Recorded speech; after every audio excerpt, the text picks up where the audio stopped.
So I've had a lot of people atting me on Twitter, Instagram, all the good stuff in the last couple of days and even a week because there's been a lot of news coming about with EA Sports and FIFA. And not FIFA in terms of their game, FIFA in terms of the actual organization FIFA, the FIFA World Cup. You know who FIFA are, okay? Now, you always thought that, FIFA is just, it is partnered with EA. They allowed them to use their name and it's all copyrighted and they allowed a copyright name and all that good stuff. Well, apparently not anymore for whatever reason. That now FIFA, the organization, as what we are finding out right now, that apparently FIFA is going to be ending their partnership with EA Sports. That apparently they wanted 1 billion every 4 years for EA Sports to continue using the FIFA name. And as FIFA is quoted as saying, it is clear that this needs to be a space that is occupied by more than one party controlling all rights. Why would FIFA ask for 1 billion and then when they say no, says, we must involve more than one party in these naming rights?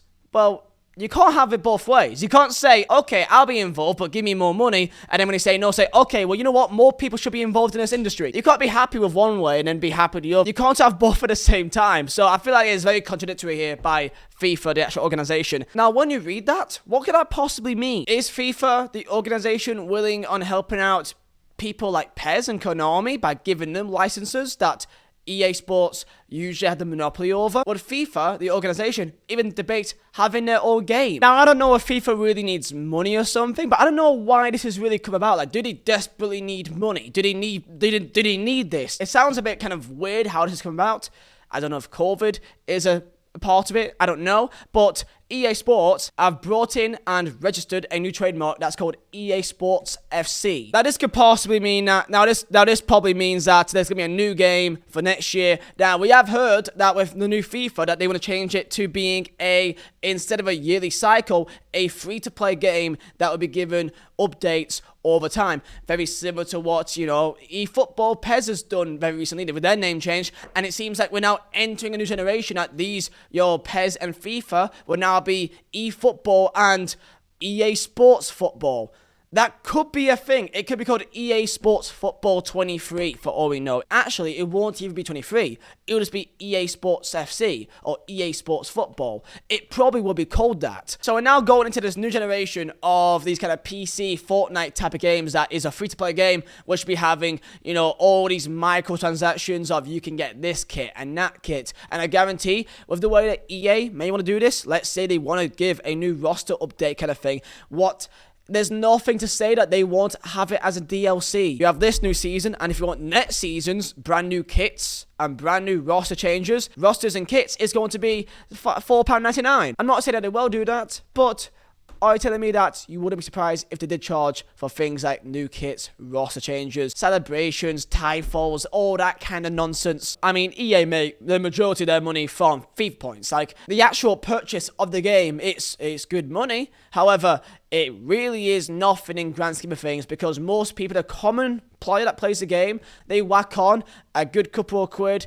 over the course of a year. It could be £100, it could be 500, it could, whack on like 30 quid every new promo, and try to look, or 70 odd quid and try to look every new promo, and that builds up over the course of the year. That means that their initial purchase of buying the game, that 50 quid or 60 or 70 or 80, whatever edition they got, that really is nothing in grand scheme of things of what they actually get over a yearly cycle. They consistently get money. That's why EA really don't care about the fact that there is no new yearly cycle. FIFA is ending its long-standing exclusive partnership with EA Sports. A statement reads, FIFA is bullish and excited about the future in gaming and esports for football, and it is clear that this needs to be a space that is occupied by more than one party controlling all rights. This statement indicates that FIFA, for some reason, wants to make the monopoly of EA just non-existent. Now, in terms of licenses, I don't think it will even change that much because really all what's happening here is the fact that FIFA, the organization, saying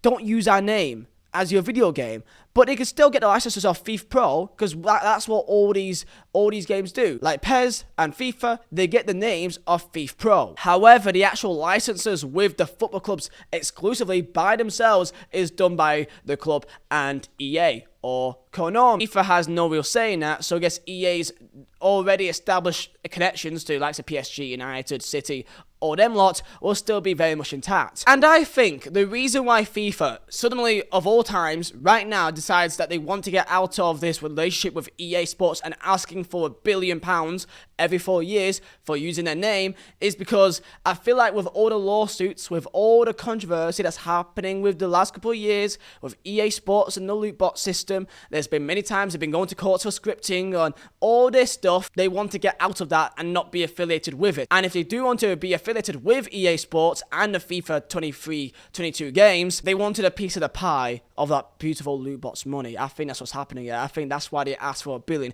They didn't just cut it off. They said, okay, you could do this shit, but I want $1 billion. I want extra money for the potential damages that could be on our brand for simply being affiliated with, by name, to a game which has all this lawsuit and gambling nonsense going on. I think that's what's happened here, and that's why when EA said no, they said, all right, peace. Do you think that this will help out FIFA at all? Do you think that maybe eFootball or maybe even a separate entity, a new football game, can maybe come about? It's going to be interesting what happens to this new FIFA game because it's going to be something new. Apparently it's a free-to-play game where it'll be all downloadable content, that there'll be updates regularly, and for each new season, there'll be continuous updates, and that really gives EA all the power of what to do and what they can offer you, and if they decide to make it payable or not. And that'll be very interesting to see. Tell me your thoughts down below in the comments. I'll see you guys next time for another video, and peace out, lads.